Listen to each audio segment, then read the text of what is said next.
Best of the rest, starting with Roode and Dustin Rhodes. March 25th.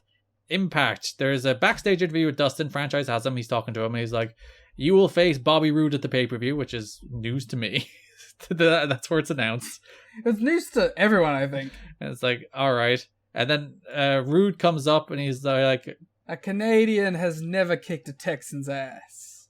D'Amore is not pleased at the suggestion, and Roode says he'll prove Canada is better than Texas at the pay-per-view. And then we were like, I can name some wrestling matches in which Canadians have whooped Texans. Yeah, Brett and Shawn. You fuck.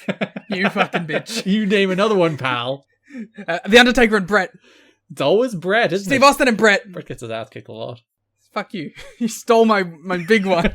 From the watch-along. Go listen to the watch-along and see who said that first. You have to pay $10 to find out. Really hard selling people on this show. I don't know, man. We're at 4 hours. I feel like I've done 4 hours of work. I deserve to get paid for 4 hours work. April 22nd, Impact. Dustin was on commentary talking about something. Nothing really. Who gives a shit? Roode just waffled him in the head with a chair. It was awesome. It was a good chair shot.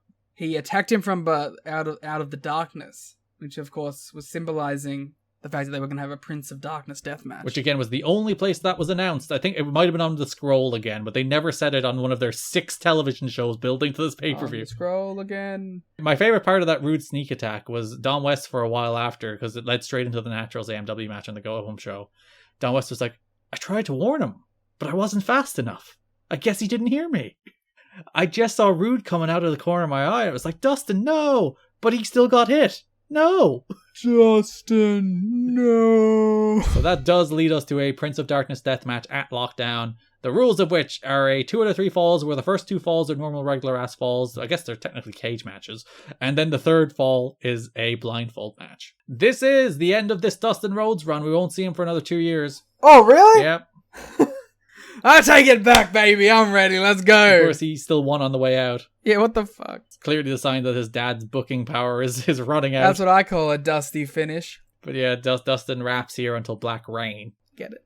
That's his dad. Well, his dad hangs on for another month. His dad is ousted right before Hard Justice. Hard Justice, baby. So Roode grabs a quick pin, feet on the ropes. Dustin gets the second fall back with a top rope bulldog, and then they do a blindfold match. Which is pretty good bulldog. And you said this was the best part of the match, and that you'd love blindfold matches now. I did bury blindfold matches because they are the worst wrestling stipulation. But also they had a bad match beforehand, and they did some silly bits in the blindfold match, so I'll be on board for that. Yeah. Where it's like they were feeling around, and then Rudy got in between the two of them, and Dustin and Roode hit Rudy at the same time, took out the ref. D'Amore launched a chair in the ring from the floor, good toss. And then he got in, he was about to hit Dustin with a hockey stick, but then Roode just swung a chair at a blindfolded Roode, swung a chair at D'Amore. There's some fun little spots here. And then they did tie it back together, because then Rhodes kills Roode with a chair shot for the win. So that he got the chair shot back from the Go Home show of the TV. So there's a little storytelling. Small bit. Teensy bit storytelling. A little bit of story. Triton! That does take us to Triton, of which there is one match. And it was whatever. It was Triton versus, guess who? Buck Quatermain. Please say, guess who, Buck Quatermain every time. Yeah, it's the Frankie Kazarian. It's not who you guessed it. It's guess who? Buck Quatermain. Guess who? It's Buck Quatermain. It's funny that Triton goes from this like super duper pushed act who's on every episode of TV, is building to a big pay-per-view match against Monty Brown, and then he just gets one TV squash against Buck Quatermain. You couldn't even have like Monty come out and kill him or something. Nope. Get his heat back for the stupid match. It's just one TV squash. Triton wins with an F5 that Tanay and West say is called the T-Tree, because literally nothing about this man is original. Also, name yourself after a good Terminator movie. T2? Or T. I can't remember. I was going to say one of the new ones, but I can't remember the name of any of the new Terminator movies, and I've seen like 2 of them. Terminator Genesis, that's one, right? Terminator Bound for Glory. That's not a Terminator movie. Terminator Sacrifice. Still no. Could have been. Oh, I see what you're doing, because one of them was a TNA pay-per-view name. There you go. Again, I'm like 5. It's nearly 5 o'clock in the morning for me. I'm quite late to your bits. Terminator Victory Road would be really cool, though. It was like a Mad Max Fury Road style. Terminator Unbreakable. So yeah, 3LK Turmoil. I'm not even going to bother looking up the segments. So through the month, I'm just gonna lay down real quick. There's a story that carries over from last month where Let me just move my mic onto my face. All right. you are hitting so many buttons on the show notes right now. Please stop. The cord is hitting 7. +777. I'm going to leave that in the show notes so that when you go to tnachat.com or patreon.com/kiddingme and look at the show notes, The hard sell. This is the hard sell. You can see the moment Liam accidentally lied on his keyboard like a big doofus. No, it was the cords from my microphone.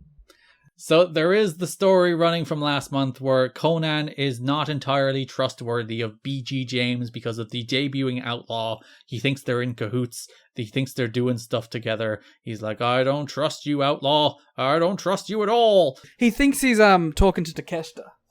That's what it is. Why? Have you not seen the Konnan Takeshita beef? Oh yeah, the fucking Eddie Guerrero thing. Yeah.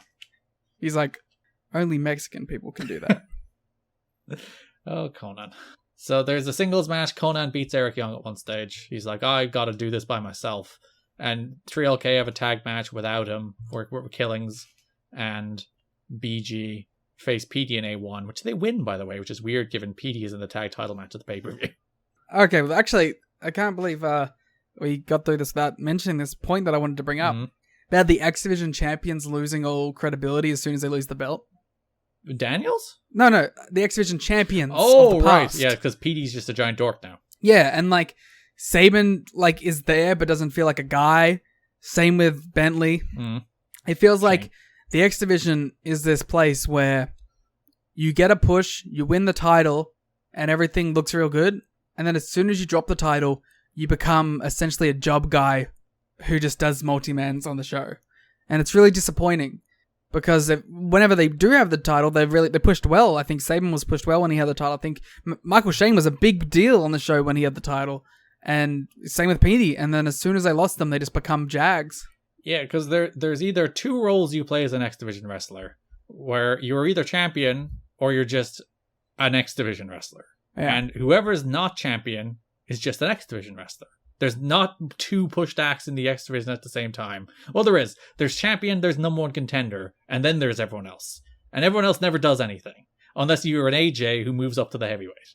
So you when you're not champion or number one contender, you are literally just completely expendable on this show. Yeah. And it sucks to see, because these guys were really good when they were given that opportunity. Even here, the April 15th match, which is BG and Killings against PD and A1. PD Williams is about to challenge for the tag titles on the pay-per-view. And even the story here, the story is Konnan's not here with them because he doesn't trust them. So surely the story should be when Konnan's not there, they lose. And then Konnan comes back and they win, right? Yeah. Whereas Konnan was absent and they just still beat A1 with the axe kick. And then it's the same thing later, where it's like Eric Young and the same show is challenging for the tag titles next.